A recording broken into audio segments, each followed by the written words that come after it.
अधिवक्ता राजकिशोर राय के सौजन्य से पेंशनर समाज समस्तीपुर के भवन में संस्कृत भाषा पर एक व्याख्यान का आयोजन किया गया। वक्ताओं ने कहा कि संस्कृत भाषा जो बहुत सी भाषाओं की जननी है, जो वर्तमान में सिमटती जा रही है, आम जन उससे कोसों दूर हो रहे हैं। इसलिए संस्कृत भाषा की ओर लोगों का ध्यान मुखातिब होना चाहिए। संस्कृत हमारी प्राचीन भाषा है और इसे लोग देव भाषा भी कहते हैं। इसलिए संस्कृत भाषा का लोप होना लोगों के लिए भविष्य में मुश्किल पैदा करेगा।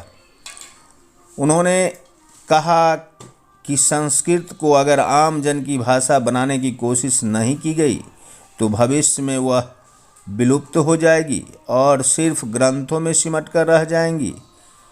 वक्ताओं ने कहा कि संस्कृत को आम जन की भाषा बनाने में बढ़ चढ़कर भाग लेना चाहिए। इस अवसर पर अधिवक्ता राजकिशोर राय, पूर्व शिक्षक श्री विद्यानंद झा, पूर्व शिक्षक अरुण कुमार झा, त्रिवेणी ठाकुर, भोला प्रसाद राय समेत अन्य वक्ताओं ने अपनी बातों को रखा और संस्कृत के प्रति अपनी श्रद्धा भी व्यक्त की। इस अवसर पर विद्वज्जन उपस्थित रहे। अंत में धन्यवाद ज्ञापन भी किया गया और इस कार्यक्रम की अध्यक्षता पूर्व शिक्षक विद्यानंद झा ने की। देखते रहिए संजीवनी बिहार और पाते रहिए नई नई जानकारियां। हम हैं संजीव कुमार सिंह और आप देख रहे हैं संजीवनी बिहार। यदि आपको यह वीडियो अच्छा लगा हो तो आप इसे लाइक, शेयर, कमेंट अवश्य करें। साथ ही हमारे चैनल को सब्सक्राइब भी कर लें। शिक्षा कल्पः व्याकरणं निरुक्तं छन्दः ज्योतिषश्च यथा ज्ञानार्जनाय पंच वो जिस क्लास में भाषा पढ़ाते हैं उस क्लास में हम व्याकरण पढ़ाते हैं। चूँकि 9th 10th 11वीं 12वीं 4 क्लास है, तो 11वीं 12वीं में संस्कृत पढ़ने वाले बहुत कम होते हैं, ना के बराबर। तो 9th 10th में तो अनिवार्य विषय है, तो इसको हम पढ़ाते हैं। उसमें क्या है आप लोग तो अच्छा जानते हैं और अनुभव भी है। गोनी हाई स्कूल कृष्णवाड़ा पातेपुर जी जी, जहाँ प्रधानाध्यापक हुआ करते थे कभी खखन बाबू, समस्तीपुर जिला। छोड़ देना पड़ता है। ये प्रयोग हुआ है, हम 2-3 वर्षों से प्रयोग कर रहे हैं और जितने बुजुर्ग पितातुल्य हैं उनको हम कहते हैं कि आप जो अनुलोम विलोम करते हैं यह भी संस्कृत का ही भाग है। पतंजलि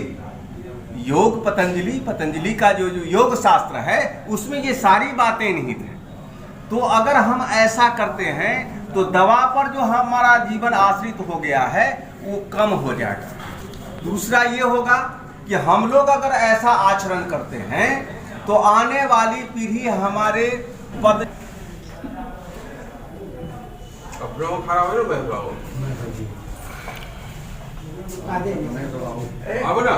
रामदयाल बाबू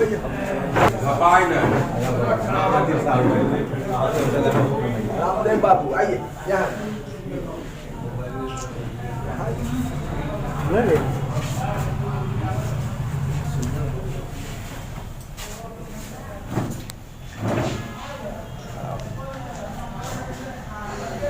हो गया।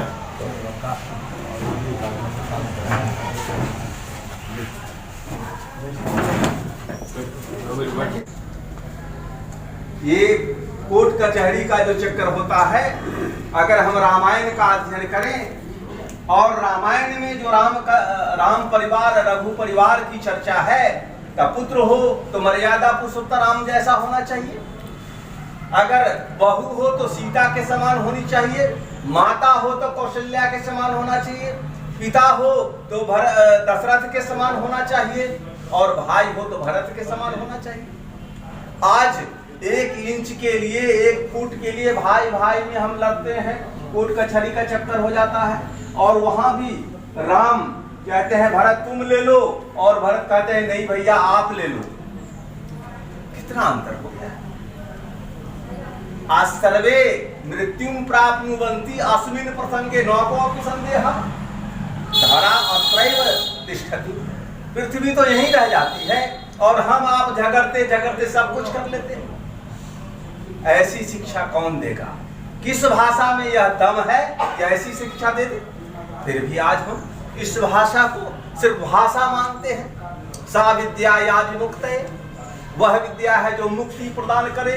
तो यह इसका अर्थ ही बदल लिए कि भाई इसे तो मुक्ति मिल जाएगी, इसे पढ़ो ही नहीं। हम लोगों को युक्ति चाहिए, मुक्ति नहीं चाहिए। हम लोग युक्त रहना चाहते हैं, मुक्त रहना। इसका विश्लेषण ही बदल गया। तो संस्थानों में हम जहां है प्रयास करते हैं, संवेद रूप से नहीं तो संस्कृत कक्षा में हम लोग प्रार्थना कराते हैं। हम एक पंक्ति गा देते हैं, स्वर में गा देते हैं। सरस्वती की वंदना है, पाठ्यक्रम में भी दी हुई है 9th में।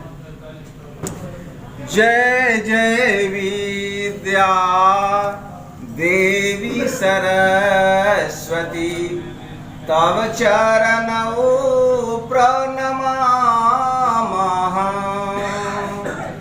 जय जय विद्या देवी सरस्वती, तव चरणौ प्रणमामः। तव चरणौ प्रणमामो मातः, तव चरणौ प्रणमामः। जय जय विद्या देवी सरस्वती, तव चरणौ प्रणमामः।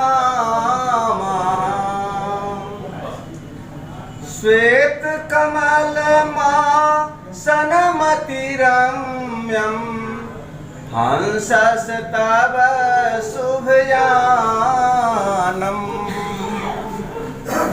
श्वेत कमलमासनमतिरम्यं, हंसस्तव शुभयानम्।